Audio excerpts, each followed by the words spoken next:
यह भी सवाल उठता है कि भाई बिहार के विशेष राज्य का दर्जा देने से क्या लाभ हो जाएगा। बहुत सारे लाभ हैं, सबको मालूम है क्या लाभ होता है।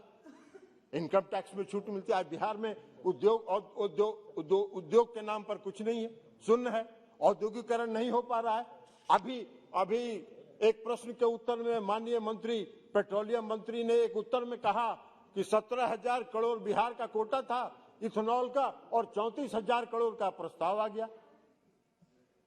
जहां भी थोड़ा सा स्कोप अगर मिलता है तो बिहार आगे बढ़ने के लिए बेचैन हो जाता है।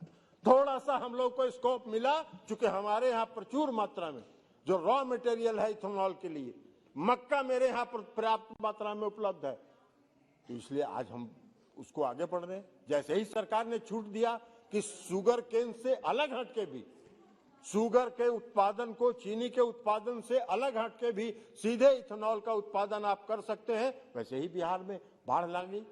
उसी तरह अगर आप बिहार को विशेष राज्य का दर्जा देंगे, बिहार ही नहीं, बिहार के साथ साथ अन्य राज्यों को भी, जो पिछड़े राज्य हैं, उड़ीसा के बारे में भी उसमें चर्चा है, तो उसको भी अगर विशेष राज्य का दर्जा देंगे तो इनकम टैक्स में छूट मिलेगी, जीएसटी में उसका लाभ होगा, प्लांट मशीनरी पर छूट मिलेगी, और जब छूट मिलेगी तो वहां औद्योगिक विकास होगा, उस राज्य में का औद्योगिकरण होगा, और जब राज्य का औद्योगिकरण होगा तो राज्य विकसित होगा, प्रदेश विकसित होगा, और प्रदेश अगर विकसित होगा तभी आप विकसित राष्ट्र की कल्पना कर सकते हैं, ट्रांसफॉर्म इंडिया की कल्पना कर सकते हैं, और तभी इंडिया ट्रांसफॉर्म करेगा। यह आग्रह हम करना चाहते हैं। औद्योगिक इकाई अगर बढ़ेगी तो नौकरी के रोजगार बढ़ेंगे, नौजवानों को रोजगार मिलेगा, कई तरह की सुविधाएं हैं,